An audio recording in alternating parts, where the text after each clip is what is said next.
Hello, Herlighters. It's Erin Foley back in the booth talking women's sports. Super fired up for this podcast today. Michelle Beadle is in the house, people. I've been such a huge fan of hers for a very long time. Just a fantastic sports reporter. She's been the host of shows like SportsNation, Get Up, NBA Countdown, just to name a few. Currently, she is the co-host of Beadle Decker, a fantastic daily sports show on Sirius XM, which you have to tune into. I mean, her career is so impressive. And there's one word that just kind of keeps popping up for me, and that's perseverance. You know, I'm interviewing her at the same time. It's the last 3 or 4 days of the Olympics. And all of what all of these people have in common is they didn't stop, right? They didn't give up.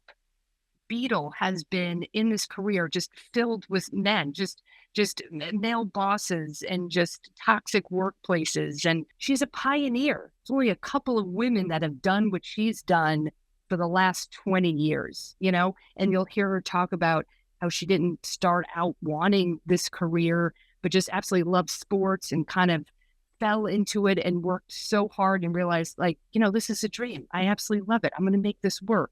And just didn't stop.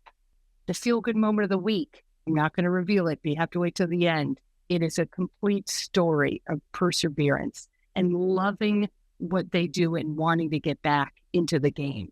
And I'm fired up for that.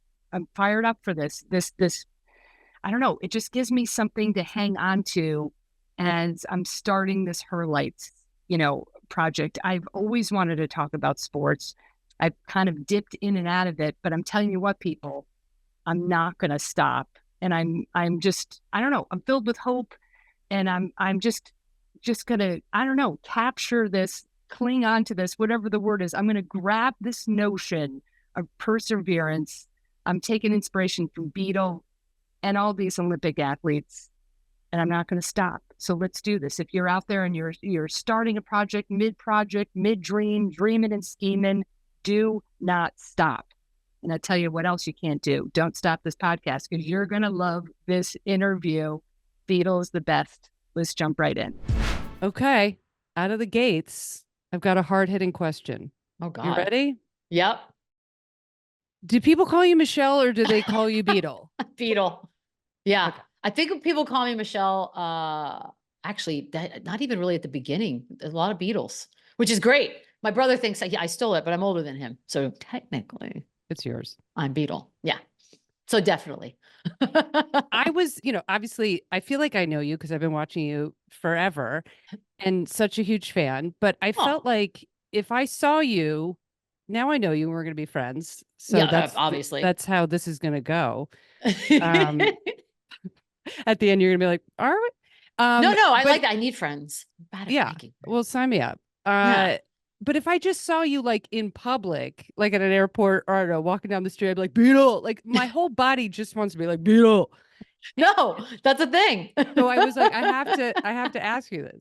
Yeah, no, that definitely happens. Yeah, I don't know that anyone's called me Michelle in a hot minute, now that I'm thinking about it, unless I just literally have never, ever seen them ever. Then maybe then. And I'm like introducing myself for the first time. Then it works. Hi, I'm Beadle. Yeah, like that would be weird, but yes. Yeah, no one calls me Erin. Like it's just no one. It's always Foley. Foley. Yeah, that way. I thought for sure when I was in high school, I was like, all right, when I'm in college, I'll get my first name back. Not that I really wanted it. And I'd be like, hi, Erin Foley. They'd be like, what's up, Foley? I'm like, oh my God, it's like day 2. It's like, it never stuck. But Foley's that's a good last name too. You know what I mean? Like Foley's a good last name. So I would keep that and make that always be the case. It doesn't even matter if I was like adamant, like it's Erin. They'd be like, okay, Foley. Yeah, whatever. Like it doesn't. So I was hoping the answer was Beadle, because I just want to call you Beadle. Yeah, definitely call me Beadle. Okay. All right, let's get into this. Maybe it was like 2009 SportsNation. I saw you. I'm trying to think of like when I first like clocked you as like, oh my God, I fucking love her. It might have been 2009. But I remember having this moment thinking, oh my God, this is so great, because here is a woman that knows her shit, that is actually being allowed to talk about the actual sport for 15 to 20 seconds at a time. Yep. because one of my like first jokes I wrote back in 1910 when I started stand up, Obviously.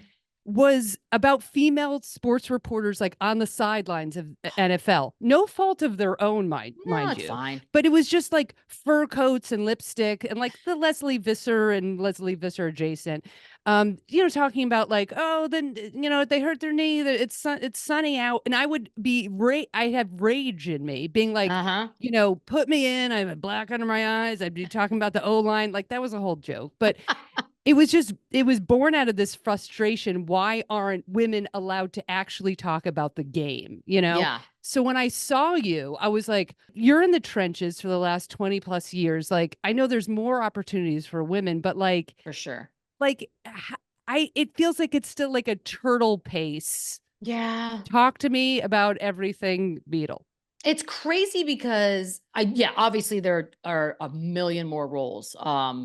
And SportsNation, I mean, I'm proud of SportsNation was a ridiculously goofy show where they just let us do whatever because, they didn't know what it was going to be. So everything we got to try once. And if we liked it, we did it again. And if not, we didn't. And so I'm grateful for that because, up until that point, I had done sideline for NBA, and that was sort of where we were always, relegated to go to. And again, and I always want to say it's fine. There are women in this business who've made entire careers from a sideline, and that's everybody's got their own preferences and desires, and that's cool.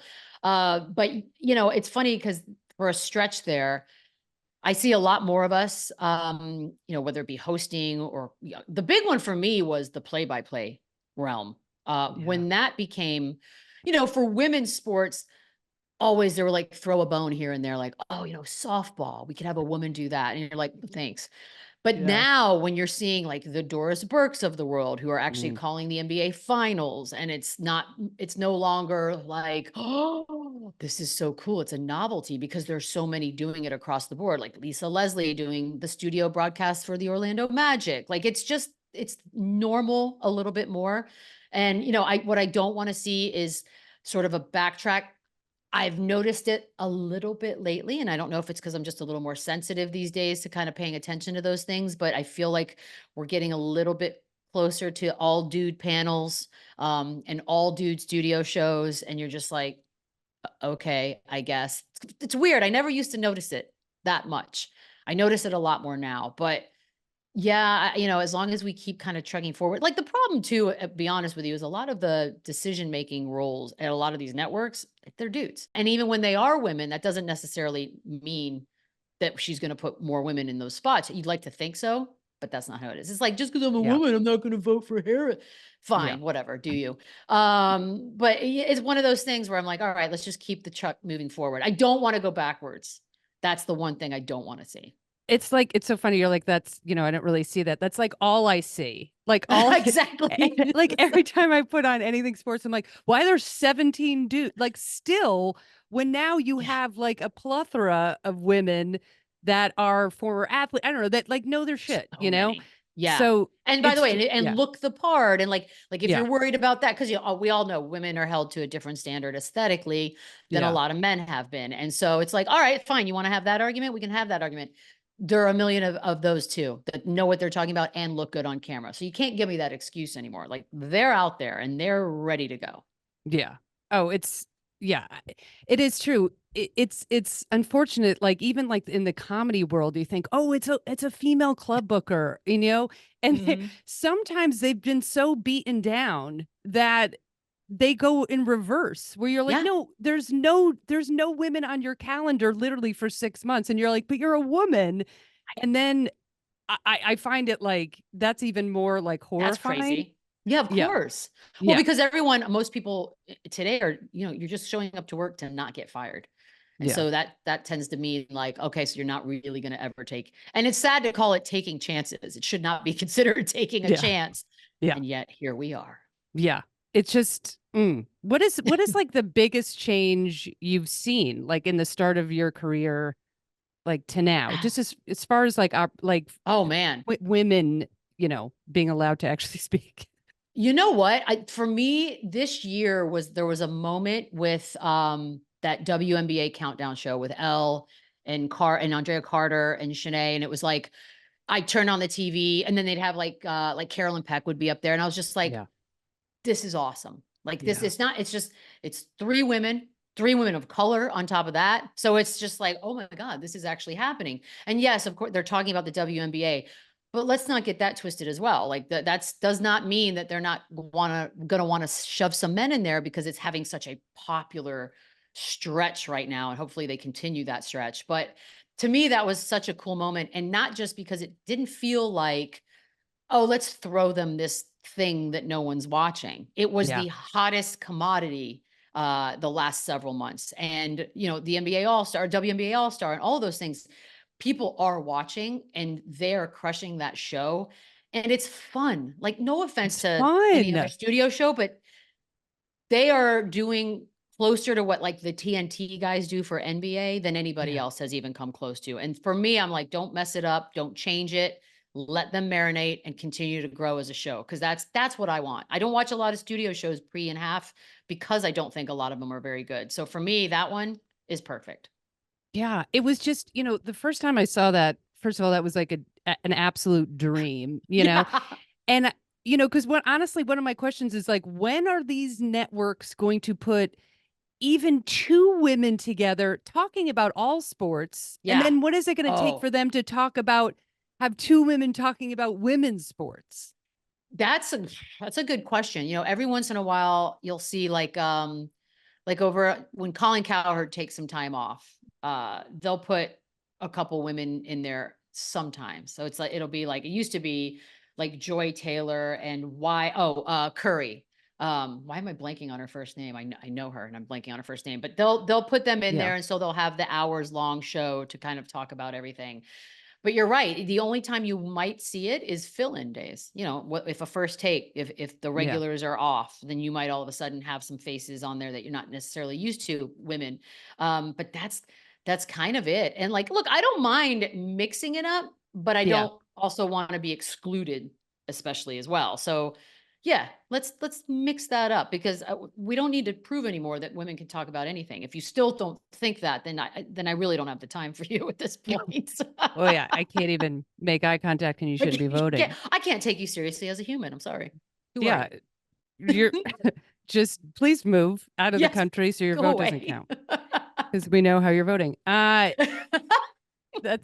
pretty obvious. Yes, it is. Yeah, it's so, you know, it's so infuriating because if you take I stopped, you know, probably back in the day, probably around SportsNation time. Yeah. Well, actually, I would probably say like, you know, I don't know, early 2000s on. I was just such a junkie for ESPN. You know, I would watch everything. And I reached a point where I could not physically handle it anymore. As a sports fan, as a woman, as all of it, because, and this isn't even like, why aren't they talking about women's sports, which we'll get to? I just couldn't handle these guys screaming at each other, you know? Like, people used to be like, Aaron, you love sports. You talk about sports all the time. Like, why didn't you ever like a sports commentator or whatever? I was like, so I could just sit between two dudes and go, what, Brad, Jim? Brad, Your thoughts. You guys, we got to cut to commercial. You know what I mean? It just, So anyway, when I watched you, I was just like, oh my God, just so excited. Cause I was like, this is it. Like, I know you probably don't feel like a pioneer, but I would literally use that word because I can't remember what I did yesterday, but I have an insane memory for like moments of when I see someone where I'm like, this is so exciting. Like, did you have a moment where you're like, this is it? Like, I'm fucking doing it. No, I didn't. Well, you know why though? Because I wasn't setting out to be on TV or do any of this stuff. So for me, I think the ignorance is bliss idea is really pertinent here. I just walked in. I auditioned for the job. I was one of the last people to do it. I didn't take it all that seriously because I didn't think I was going to get it. And you know, it was Colin Cowherd's show. Like that, I knew who Colin Cowherd was. I obviously listened to sports radio, so I was very aware of his presence in the landscape. And I think that combination of not knowing any better and just being allowed to be really was a blessing in disguise because, you know, there are a lot of paths And most people in this business, I think, have done a relatively similar path. You go to Syracuse or Northwestern, you work your ass off up the ranks, and then you hope to get to, whatever level it is you want to get to. I didn't do any of those things. And so that really, I think, helped me. For me, my career moment was being in San Antonio. Weirdly, it wasn't SportsNation. I think I appreciated SportsNation more after the fact, like sort of years removed, and having, PAs or producers that I work with now in their early 30s be like, oh, yeah, I would watch that show after school. And I was like, oh, that's cool. That's when I realized, like, oh, yeah, trust me. I'm like,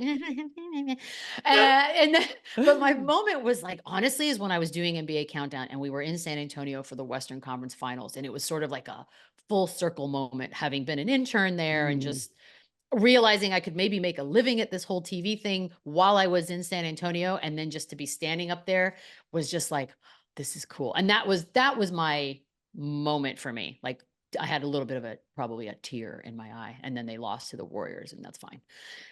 And then we lost Kawhi Leonard, and it was never the same. That's fine. Not gonna lie, I was cheering for the Warriors. I know. But Zaza Pachulia murdered a man and got away with it. I understand. There's stuff that happens in sports on and off the court. I just fell in love with Davidson. I fell in love with Curry at Davidson, and I couldn't stop. I have no connection to the Golden State Warriors literally whatsoever. But I like, when I don't know, like when I have two teams that I'm like, whatever, whatever sports, I just have, if I can hang on to, like, I have like this distinct memory of watching March Madness with my mom and dad. And we were like, my dad had watched Del Curry. And so he was like, that's his son. And then we just, as a family, cried during March Madness 24 hours a day, women's and men's side. And that's how I locked into the Golden State. I mean, he's also honestly like one of the players in the NBA that you just can't help but like there's just whether it's the baby face or his assassin-like skill, like, we're doing this podcast and USA had a close call against Serbia and it was a lot of Curry, and you're just sitting there like, how do you root against the kid? You just can't. You really can't. It's just, but I mean, also San Antonio with Popovich, it's like the second, I think, most feel good. I think it's the most feel good franchise, like. And my obsession with Becky Hammon, I bring every conversation back to Becky Hammon, and I will meet her one day.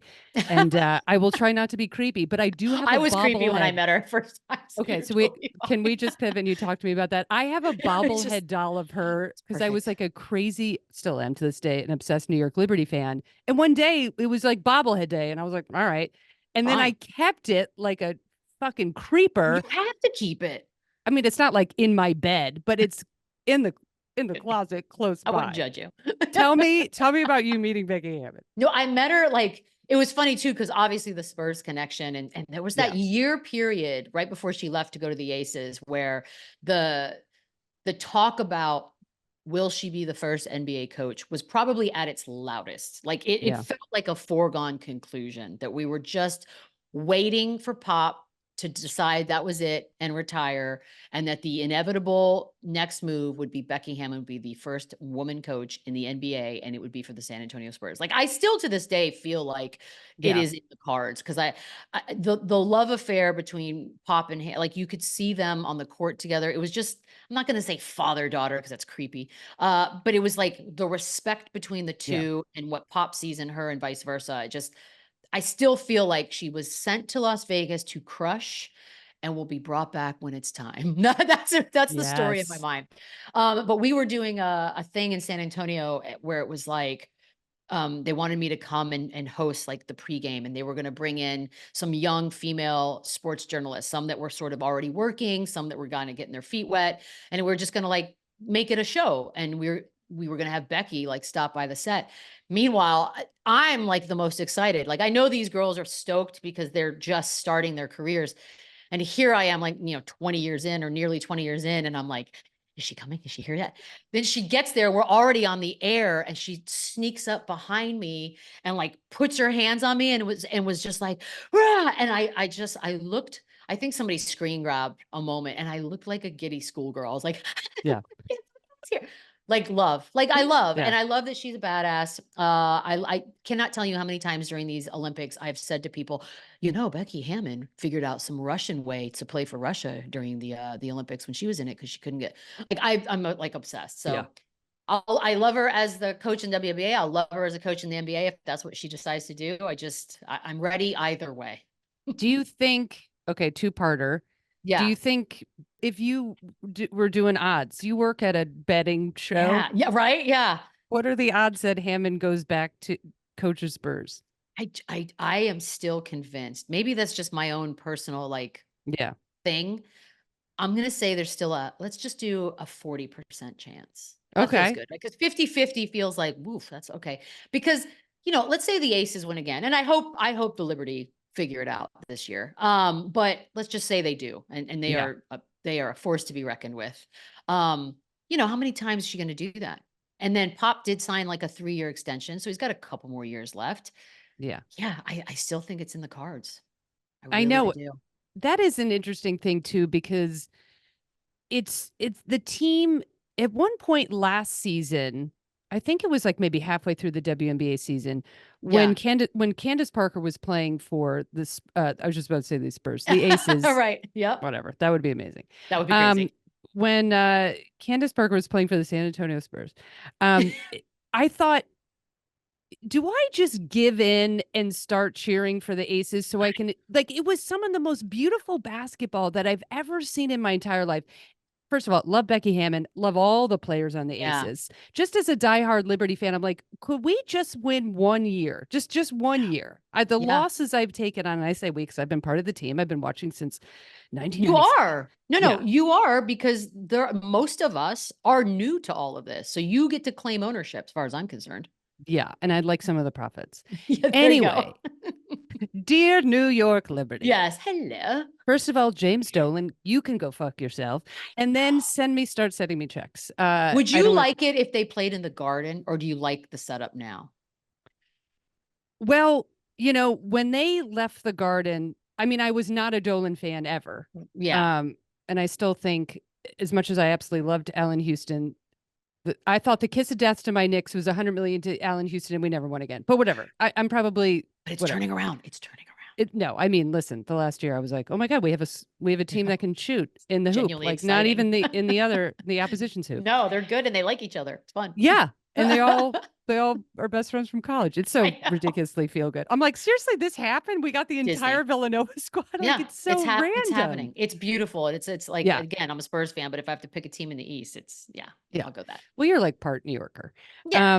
But when the Liberty left the Garden, I don't know if I've ever been more crushed in the history of sports, because the Garden is the Garden. It's like, old school basketball. Like, I was there. I had just moved to New York a couple years in when the Liberty started. And it was like Joan Jett, with the voodoo doll and teaspoon and I just that was like glory days. And then we, of course, heart stomped with the Comets. Whatever. They were so good. I can't revisit that. What if I just ended the interview right now? And You're like, started crying. I have to go be by myself for a second. Beadle, I gotta take 5. No, I get it. Yeah. But then the last couple of summers I've gone, I go to New York every couple months, and I've seen so many amazing Liberty games in Barclays that now it's hard to, I just was there probably a month ago. It was Tuesday night, Connecticut Sun, the 300 raft, not a seat empty. And I thought, well, this is the new Garden magic. So now it's hard to imagine going back. I've been to a few out there. I was at the final game actually last year, the finals, which was a hell of a watch, but I actually love it. Look, I get it. The Garden is the Garden, as you said, and that's really hard to argue with, but between the crowd and sort of the hospitality, don't get me started on Ellie the Mascot, kind of obsessed. Like, it's just a whole oh my God vibe that I didn't expect, to be honest. And when I got there, I was like, this is actually quite fun. And look, it's New York. It's easy to get to. It's easy to get home. It's so easy to get to. None. Yeah, it's easy. I mean, you come out of the subway and you're at the Barclay. Like, it's amazing. Like, LA, obviously obsessed with, yes. Sparks, my Angel City, season tickets, whatever. But my God, it's like sometimes I don't go to a game just literally based on the car and the freeway. And No, it's you're right. in New York. I just boom, boom, boom. It's just it's just so much easier. I agree. 30 seconds. Ellie. Oh my God. Ellie. All right. So I have like running bets. I think it's a black gay man.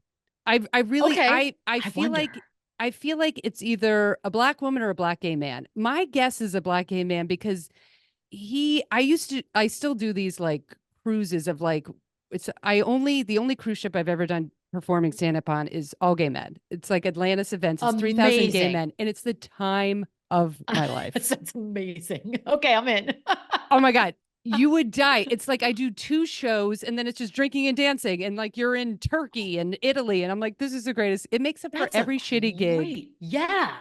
But so I've been around a lot of gay men dancing. And Ellie has gay male dancing. And of course, cannot, just based on the dance moves, it's not a white person. It's look, as a white person, I speak for all of us, as you do. It's definitely not a white person. It's not. I would bet every penny I've ever made that it's not a white person. Yeah, it's not a white person. That's a good. How do we not? Look, maybe I don't want to know, but I think your guess might be actually pretty good. I'm sort of obsessed with Ellie's life. Let's say it's he.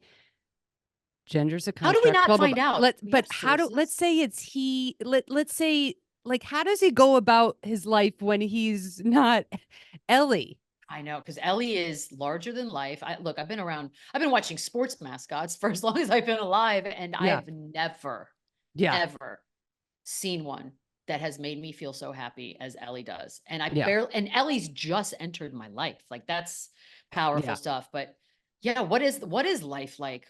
Who is this person? Do they have a different job? Like, what do they do all day? I know, like, you just go around and everyone's just like, oh, blah, blah, blah. And you're like, no, I'm Ellie. I'm Ellie. I would tell everyone. And you can't. I would tell everybody. How am I not supposed to take credit for those dance moves? Yeah, you find out. You're in the biz. I don't want to like dox Ellie, but I'm just sort of like, who is Ellie? Yeah. Like everyone's outside the tunnel trying to get like, Stewie's autograph, and everyone's just like, is that Ellie? Is that Ellie? I'm telling you. Really quick, I was at the WNBA All-Star game, and it was like this big mascot. They had all these mascots doing fun stuff. Everyone was just like, like the Indiana Fever, whatever it is, doing triple things, dunking. And we were just all looking for Ellie doing dance moves. She blew off all of like the mascot competition, and she was holding her purse walking around, and the crowd went nuts. She's perfect. She's perfect. She's a dream. Perfect. She's perfect in every single way. And that was the mascot portion of the program. Yeah. Yes. Fans, write in. What was your favorite part of the program? Foley and Beadle. It was mascots. Okay. Unprecedented time for women's sports. God, yeah. I mean, I've been screaming from the rooftops since I was a child. I'm so happy right now. We're in this like incredible, they're like, don't say moment, whatever, movement, whatever. How is this sustainable? How do we get this to keep going and get bigger? And how do we do it? You're in the trenches. Here's the thing, because I've thought about it, and I've obviously been sort of guilty of not giving women's sports as much love. Part of that is production and sort of whatever moves the needle, and shows go with what goes. Yeah. And, there have been moments, right? Like Lisa Leslie was a moment. Candace Parker was a moment. Like people that weren't watching women's sports were very aware of their presence, but they never really hooked on and picked a team and ran with it. And, maybe I'm being too optimistic. This feels different to me. Like it genuinely feels like the seats are being filled. The TVs are being watched. The numbers prove all of that. The networks, as slow as they have been to buy in, even ESPN, it's like, it's always boggled my mind. We all know how expensive the rights to live events are. Some of NFL it's absurd. It's like $1 gazillion. Like, we know a lot of money has to be paid to have the rights to show them. And when networks buy those rights, but then they don't put everything behind it to sort of build the product, it's always boggled me. I've never really truly understood it. And for the first time, it feels like it's being talked about on your normal programming, not just women's sports programming. It's actually being talked about on the others, which is good and bad, right? Like we sort of saw the ugly side of that when the Caitlin Clark, Angel Reese debate was at its loudest. It was like, on the one hand, oh yay, they're talking about it. On the other hand, I was like, shut the hell up. Like you sound stupid. God, it was covered so terribly. It was, so it was like, okay, I guess we just take that as part of this growth, but it just feels different to me. I'm hearing friends of mine, sports fans, talk about the WNBA that never once talked about the WNBA. And so I guess I truly think this one's going to stick. And I don't credit just Caitlin Clark and Angel Reese. This is obviously sort of a catalyst for a lot of people, and it has brought people in that never, ever have seen any of this. But I think that is just going to be a part of what people see. Because if you're like me, something will get your interest and bring you in. I always use the Game of Thrones analogy for myself. I saw the red wedding scene before I'd ever seen 1 second of the series. And that was sort of into the series, and it was a climactic moment, and it was graphic and awesome and gory and cool. Because I saw the red wedding scene, I was like, you know what? Maybe I'll go back. I'll start this thing from scratch. And I was hooked. And I feel like perhaps that's how I look at the Caitlin Clark, Angel Reese stuff. Like for a lot of us, I think maybe it brought you in, then you got there, then you started to watch, and you realized there were a lot of badass women actually playing that were interesting and had a lot of character. And, because of social media, we get to learn more and more about their actual personalities that never existed years ago. And I think that's what's happening. And I love it. Like it's fun to see and to sort of be in this business and watching it happen in real time. So you have, obviously you have your own show, and your resume is literally insane. I was doing a deep dive and I was like, holy shit, you've been on 790 shows. Yes, definitely. Do you feel like in the last two-part question, do you feel like in the last couple of years, like producers of your shows or you in particular or co-host are like, hey, this is more of an easy sell to talk about women's sports, or 100%. is it okay? Yeah. No, 100%. It's, I think you used to fight a battle, because anybody who's doing this, right? We all have our favorites, whatever we watch, whether it's sports or teams, what have you. And any given day when you come in to start talking about what you want to do on the show, well, what did we do last night? What did we watch last night? And this is the first time that truly people are watching, not just if they have a team or don't have a team, but they're just turning on a WNBA game and watching it. Like the WNBA All-Star Weekend, and this is not close. This was the first All-Star festivities of any of the sports in the last couple of years, where coming into work the next day, it wasn't, how can we fix it? Like, how do we fix the home run derby, or how do we fix the slam dunk contest in the NBA All-Star Weekend? It was no notes. It was like from the beginning of the weekend, it wasn't a weekend, but it was a weekend. From the beginning of the weekend to the end of it, through the game was incredible. The skills were awesome. Like that was the first time that's happened. It organically was just watched by everyone and loved by everyone. And that for me was a big moment too, because you can force people to talk about things. Look, I get forced to talk about stuff sometimes that I don't want to talk about boring ass baseball in the middle of the season when who cares? There's still 400 games to go. Like that's me for being forced to talk about something. Yeah. That didn't feel like that. And that's growth as far as I'm concerned. Like we're not shoving it down someone's throat and making them talk about it. You can tell. Look, when loud ass shows like the First Takes of the world are talking about it, because we know they'll talk about what they want to talk about. Yeah. That's big. Like that to me, it may not be talked about well, but it's being talked about. Oh, jeez. I know. I thought, do these guys want to talk about it? Do you think they're being forced to talk about it? I don't think so, because I don't think, think about like whether I agree with their stature in this business, the Stephen A. Smiths and the Pat McAfees of the world. Yeah. They are larger than life. They are larger than the networks they're currently on. And when they're doing it, no one's making them. You can't make them do anything. You can't even make McAfee stand down as far as attacking the executives at the very network he's on, or put a t-shirt on. God forbid. No, you can't. And so it's they're only going to do what they think is interesting to the viewers. And that's the big deal, is that all of a sudden it's very much now known that this is interesting. Like, you do a Caitlin Clark topic on the radio. If we do one of those and if I say like, there was a moment during the season, and we'll see what happens when they come back, but where for my money, I did have Angel Reese as the MVP. And I just thought, okay, these numbers, these stats, then Caitlin Clark last few games before the break were like, okay, hold on. It's a real conversation. The phones light up. And let's not get that twisted. Callers are 90% men, and they want to talk about it. And it's crazy to me. And I'm like, okay, you can't force callers. For me, that's the most sort of authentic way to kind of get a judgment on if people are listening or if things are resonating, is if the phone lines light up, because they don't always, and they do with that. My God, that's so fun to hear. Yeah, it's weird. It's crazy. I love it. Yeah.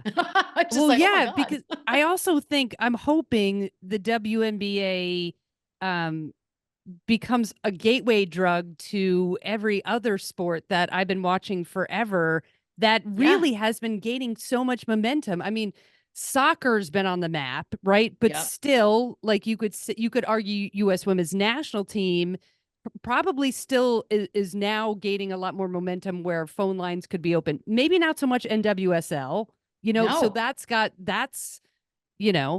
but also I think the more you guys talk about it in the media, obviously then it's now a bigger story. But I'm hoping that the new eyeballs on the WNBA, then people go deep on the WNBA, but then they also go, hey, oh my God, wow, women are athletic. So now let's talk about, soccer. Let's talk about softball. That's going to be, let's talk about pro volleyball. I mean, Olympic volleyball, they're now in the gold medal match, and which is going to be tremendous for like these new pro leagues we have. So I'm hoping all of this is, that the ESPNs and the Stephen A. Smiths are like, oh, actually, it's good business for us to cover this, even if they don't like it, It is good business. And I think this, I don't know, we're all going to find out together, but I think the fact that this has sort of coincided with an Olympic year in which, families are gathering at night and watching it, and, watching the events from the day of, or the prime time, or maybe they're watching I'm watching in real time, and I'm having a blast doing it. And I think that women play such a predominant role in the Olympics across the board, every single sport. It will be interesting to see if that sort of wave continues into our normal viewing, or even like parents. I mean, that to me has been the biggest thing. Look, I know they want to, there's that commercial that runs during Liberty games and stuff, where it's like the mom taking her daughter and they go buy a jersey. I think it's a credit card company, whatever. And that's fine. And I love that. Right. But I think what I also have loved hearing is fathers of sons and daughters who, because I grew up, my dad didn't realize I was the biggest sports fan in the family. It took him a minute. Just assumed my brother would be. He's not. So it was sort of like one of those things where I was like, hello. And that I wonder too, is because we've gotten calls about it. You see people tweeting about it. Like, how many dads have been on social media that are like reporters and writers in this business who have been like, this is the first time that my daughter has ever asked me a single thing about my job and about sports and about basketball, about, we just had the Simone Biles revelation. We've got track and field they've been crushing. Like you said, the soccer, like there's a lot going on. That I thought was interesting, because all of a sudden you've got this generation of young girls that are either playing the sports or watching the sports or both, whose parents now realize like, oh, maybe they needed to be reminded. We are still a significant portion of the population, and we also love sports. And I think this has helped do that without sort of preaching to anybody. It's just been like organic growth. I'll be curious to see what the Olympics do and how it sort of reflects in what we watch afterwards, and here in about a week when they're over. Yeah. I mean, they can't, I mean, women can't do any better than they're doing right now in the Olympics. I mean, it's 50% now, finally, male to female athletes, and they're literally legitimately crushing it. I did the last couple weeks of Jumped on Tom and Fortune show on Sirius. Yeah. And was doing daily Olympic coverage. Now, I am so programmed to just talk about, women's sports. It's like, that's what all I want to do. But this was like a really fun opportunity, because I love all sports. I've been talking about, but this was the first opportunity I had where I was like, oh, I want to equally watch, I will literally watch ping pong at 2 a.m. That's not a problem. But I mean, it's fascinating. All of it's so interesting to me. But I got so hooked on men's gymnastics. Oh my God. And like their storylines. I was so it was like equal. But the whole point I'm trying to make is, even when I'm covering all these men's sports, the women are outperforming the men in the Olympic, like the more medals, more like, I don't know, just more coverage. So I felt like, oh my God, this is so exciting, because men, I feel like, always have a lock on sports, like we're always going to cover them because men are just so much more interesting. Anyway, but the women, you're like, I think this groundswell, pre-Olympics groundswell, and then the Olympics, like just absolutely dominating. The women are totally dominating. Oh, wait, was it Gabby Thomas? That's the 200. The trap. My God. First of all, it's just humble. All of it's humbling. I turn on like one event and I'm like, I'm going to go eat ice cream. Who cares? Oh, but it's like, she runs like that. She's like a healthcare worker. So she's a caring saint. She looks like a supermodel. And I'm just like, yeah. And she is dominant. Like it is, I don't know how else to, a movie script couldn't write up a better character to sell to the population. It's like, there's nothing lacking. That's a perfect human being. And she dominates. Like, that's the thing, is like the women have been, and it has been humbling, by the way. I've been watching Olympics for quite some time. It never ceases to amaze me. Just like, we are technically the same species that I'm watching. And I don't know. I don't know. I don't know if we are. The only one I was like, maybe. There was a split second during surfing when the waves weren't happening, where there was just two chicks just sitting out there on their surfboards. For like 25 minutes waiting for a wave. That I could do. And then maybe badminton. Yeah. Those are the two that I might be able to try. Oh my God. I love the 20. I was trying to watch like as many like random stuff as, so the other day I was like, okay, I'm going to do, and I was doing it all in real time. And the surfing was like, I live in LA. So it was like 5 to 7, at night. It was the only kind of like, earlier evening event. And I was like, I'm going to watch the bronze, silver, like whatever, the medal that was the last. That's what I was watching. Rounds. Yeah. The bronze one. I was blown away by, first of all, I was like, I want to obviously live in Tahiti for the rest of my life. God, yes. I did not want to be on the surfboard, but the party boat that was watching the surfing, I was like, that is where I want to spend the rest of my life, on the party boat, watching from a safe distance. Yeah. And there was a moment where a whale, like a huge whale, came up through the surface in the background. I was like, what even is this? I didn't even know. I couldn't believe, but I could not believe, like, this is a sport where you are absolutely fucked if you don't get a wave. It's like 25 minutes of just waiting, literally just waiting. And by the way, and I watched all of it. I just sat there like this. I bet a wave's coming. Absolutely riveted, because the whole time. And then at one point I thought, these announcers they're really getting, normally I can't stand the announcers because like it's just ways to die on a beam and I have a nervous breakdown. But these announcers during surfing, I was like, they're really earning their paycheck. Because at one point I think it was our American woman that was going for the gold. And I can't remember her name right now. So let's just call her Rachel for a second. I've been watching too many sports. They go, it was 27 minutes into a 35-minute competition. They had been on one wave and they go, well, Rachel grew up loving horses. It's like, that's I was dying. Earning your money. But you know what? You're in Tahiti. I'd have no sympathy. But I was like, wow, they're like flipping through the trapper keeper, being like, what is she like? We've got another hour of coverage before another wave comes.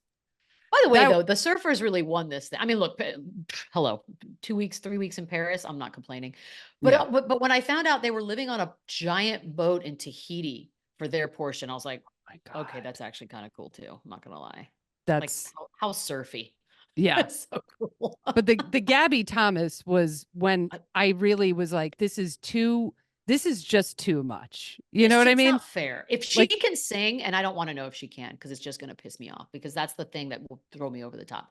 If on top of all that, she actually also has a great voice for singing, I'm going to be pissed. Well, that's all. I've got an update for you. New lineup of the Masked Singer. She's got like an album out. I didn't even know. I'm like, oh, son of a bitch. She's perfect. Apparently, she is Beyonce's backup sister. God, backup singer. It would be amazing though if like 6 months from now, it's like, you know, a dolphin on the Masked Singer and she takes off the helmet and it's Gabby Thomas. That's what I'm going to throw myself off the balcony. No, I will. I wouldn't even be shocked. Yeah, I'll be like, that sounds right. That's par. Of course, she's got the voice of a goddamn angel. She is an angel. Else? What else? Although I did have a moment where she ran, like she did the whole thing and you're like, she's a dream. She's obviously a dream sequence. But then she runs over to her boyfriend and I was like, that guy? Was he? I didn't see the boyfriend. He's just like Joe White dude that looks like a gold medalist in beer pong, you know? And you're like, I saw one of those today too. The woman running the heptathlon, I think, or 5,000 meters maybe, was like, she went over to her boyfriend and I was just going, like a physical specimen though. That doesn't seem right. It's Gabby. Like Gabby Thomas should go over to her boyfriend and it should be, I don't know, some chiseled god from, And I was one of the volleyball dudes. They're all chiseled.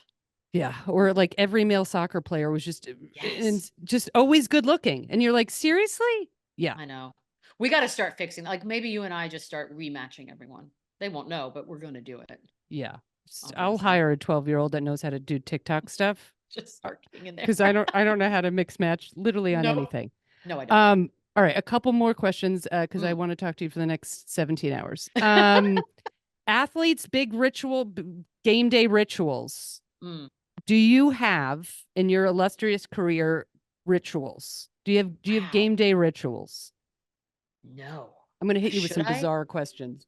I mean, no. I think the first couple times you do any job, like, you know, when you're still very nervous about it, but even then, I guess pee very last minute and then drink a lot of water. But then once you're in the job, you're just sort of like, just roll up. Just here we go. Let's do this.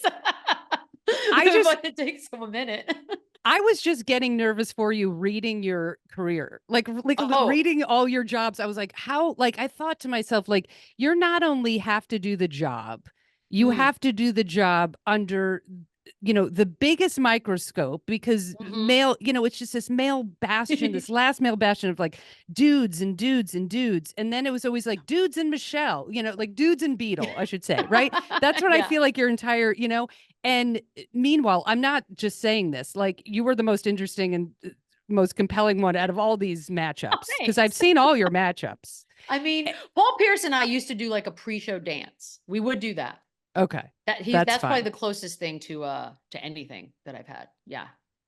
I just was like, how do you not get, you know, how do you deal, I guess, with all this career? Because you've only not only do your own job, but then you have to take on like the weight of the world as a woman, like pioneer, breaking woman, and all these jobs have you had. Like, how do you deal? What's your go-to when you're like, I'm so stressed out? Like, how do you deal with all of this pressure and stress? Well, I stopped. I think the big thing is you just stop sort of going into the cesspool of social media comments. Like you just stop. Like that's it isn't worth it. And you know, there was a time where I probably read too many of them, and it does. Like I don't care what anybody says until you get to that part where you don't care. It does affect you. Like it can't not. You know, there's some pretty. And the funny thing is, it will be 100 nice things and one bad one, and that's the one I saw. That's the one that stuck with me. So I feel like you stop doing that, and you just kind of do the job, and you can't care too much, right? Like you know, you're your own worst critic, so you know if you had a good day or a bad day, or a good show or a bad show.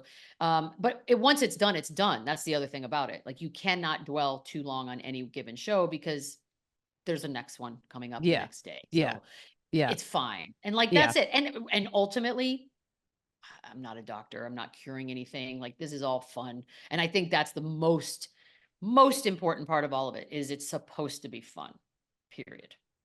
Yeah. I have a problem enjoying and just enjoying, just joy.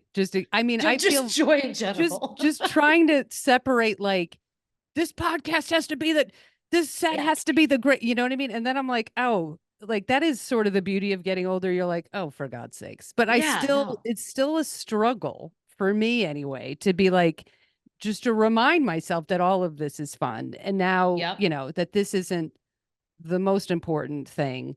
Like, should all it right, be? advice. Let's do this real quick. When people come up to me and they're like new comics and they're like, you know, what's your advice? Meanwhile, no one asks, but I'm just saying, if they did. Shut up. People, I'm just like 20, 30 people just coming up to me daily. Hey, Aaron, that counts. Give me some advice. No, give me all the advice. If a couple people. But I always say to like young comics, I say, like, don't drink before your show.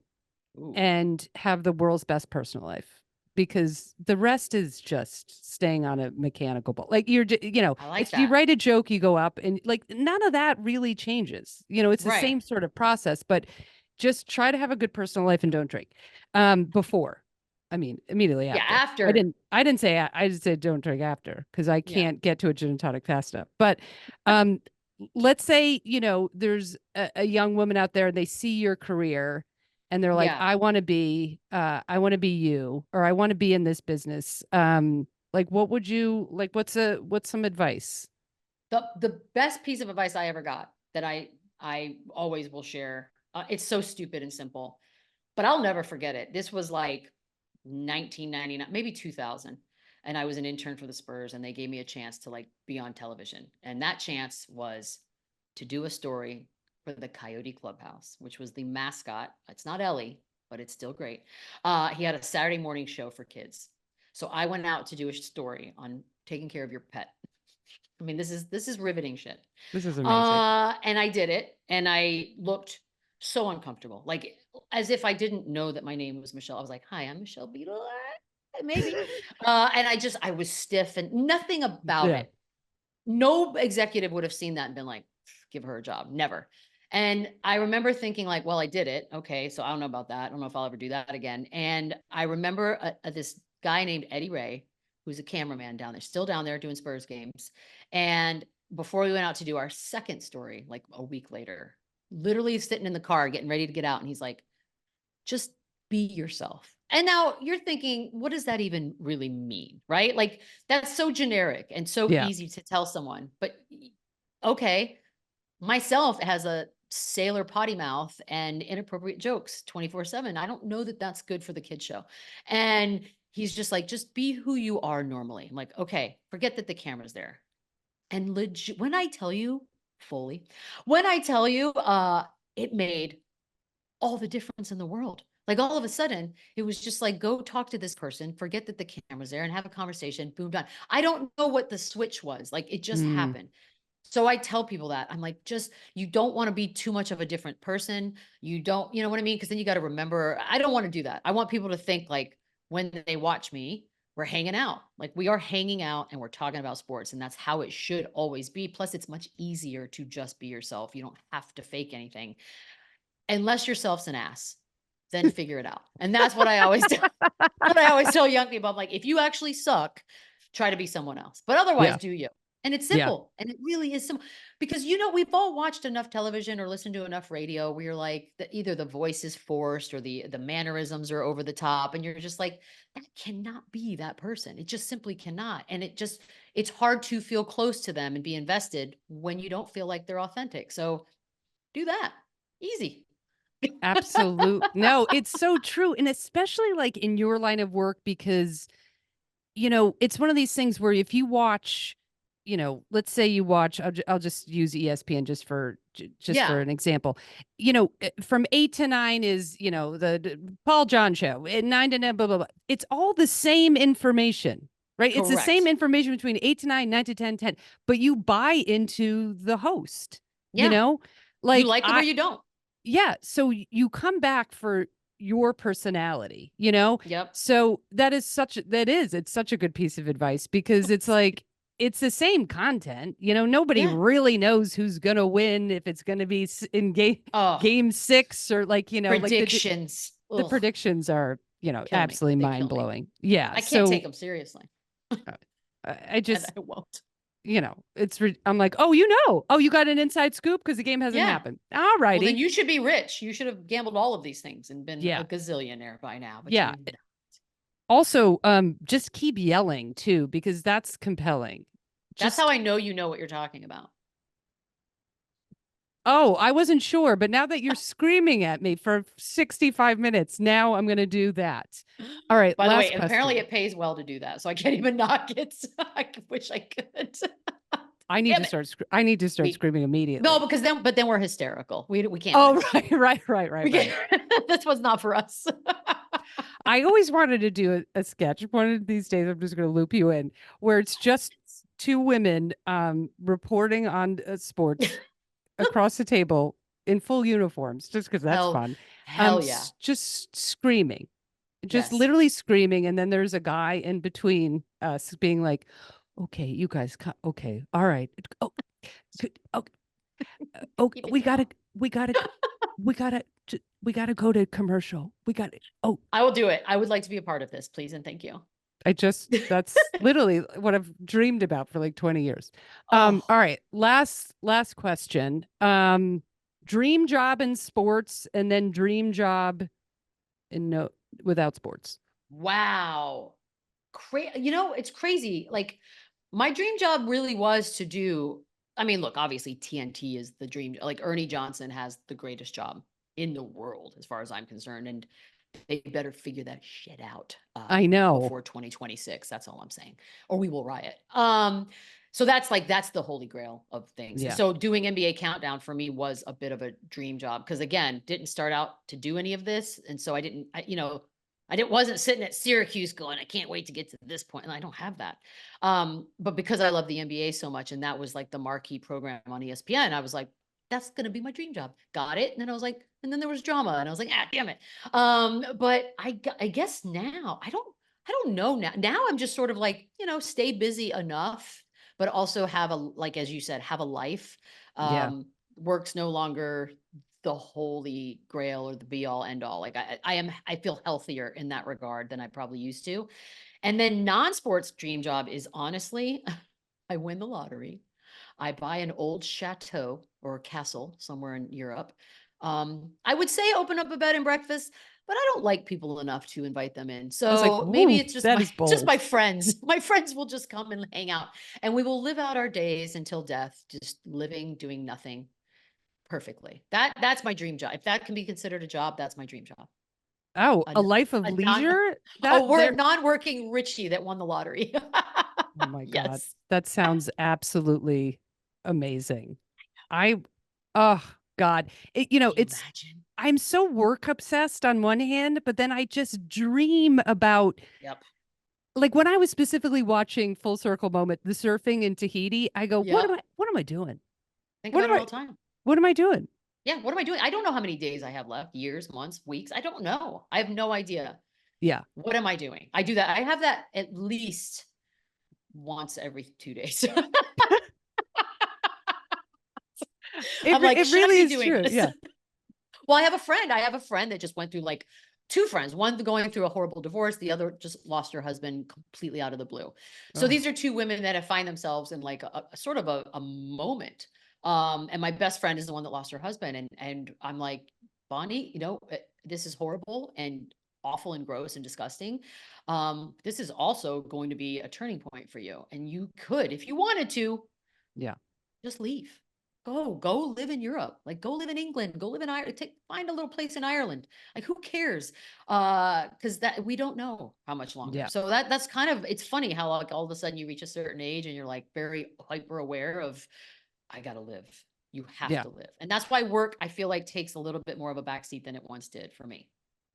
Well, that's incredibly healthy. Plus, I mean, when you look at your career, I mean, I started writing down because I'm such a nerd, like, and I wanted to get everything right. I was like, okay, I was just going to start writing down some. I threw the pen away. I was like, but I mean, there's dumb shit in there too, by the way. Like there's some dumb stuff in there, like truly dumb. Yeah, but a job is a job when you're starting out. But I mean, it's so impressive. Said yes to everything. Yeah. No, you had to say yes to everything. Yeah. Especially as a woman. I mean, what are you going to be like? No, I'm going to turn down that. Like you might never get offered a job ever. Especially, like, yeah. if you're single, and I was never young at this because I got such a late start, but like younger, some of it's exciting. You're like, oh, send me to Hawaii for a week to do a travel channel. Yes, of course I'm going to say it. So some of it was like that. Like you just have to do everything once. And then you realize what you don't like, and then you don't do that again. But it's pretty impressive, your career, though, that now you're like, can have these moments of just like, work isn't everything. And, because you've accomplished so much, you know what I mean? Like, I think it's just like a really awesome moment where you're like, I did this and I did this and all that stuff. Probably maybe not in your mind, but for me and well, for everybody that can read and has, just basic sight, that you are like the shows that you were on were groundbreaking, because you were just one of the first women that wasn't just, on a fur coat with lipstick being like, fur coat and lipstick's my favorite thing. I couldn't. I've been, I know, I can see it. I see what you're saying. I picture it right here. And it wasn't like that. I was like, oh, that woman is doing a bad job. I just was like, can you talk? Like, why can't you talk about the game? So the fact that some of them, not all of them, because, whatever, there's levels to everything, but some of them legitimately could sit down and really do that. And they just, that wasn't the opportunity. Absolutely. I was like, there's no way that, whatever said woman is like, I think of like Pam Oliver. Like, I think Pam Oliver could do whatever she needs to talk about whatever you need her to she talk about. Literally, like, when you watch that much football, like, you and I could jump in a booth right now and call a game. I'm not saying it. By the way, can you imagine? That's a dream. Interesting. That would be fun to do a channel where we just do live games, different alternate cast. The growth of the alternate cast is got me very hopeful, because like I just scream and I go, well, what the hell? What was that? Like, there needs to be programming of what the hell was that? So I'm just saying, also, Pam Oliver could do it. She could do it. I like the idea of like putting people in a booth to call something that aren't sports fans. I love that idea too. Sometimes you'd be shocked at what a person who doesn't watch a lot of sports sees that you don't. That you're like, never looked at it that way. That's actually kind of interesting. Well done. I know. I don't even like, I was watching, and then I swear I'll let you go. I'm trapping you at this point. I'm being very selfish, but I was watching women's rugby. I legitimately don't know the rules. Now I'm absolutely beyond obsessed, but I was trying when I was watching it, or I was recounting this, and I was like, then they were running so fast and the time was out, and then they had to go through the goalpost because that's dramatic. A shorter kick. And if they don't do the thing up through the, I'm like, I want to hear someone stumbling through a rugby cast. I mean, I feel like I learned a lot and yet know nothing about rugby, but the women got me. Like the Ilona Maher situation, I found her before the Olympics started. Thank you, social media. And I was like, this person's a gem. And she's continued to not disappoint in that regard. And then I found myself watching rugby, and I was just like, good God, these women are tough. I'm going to watch this. And now I need to become an expert. And that is my next goal.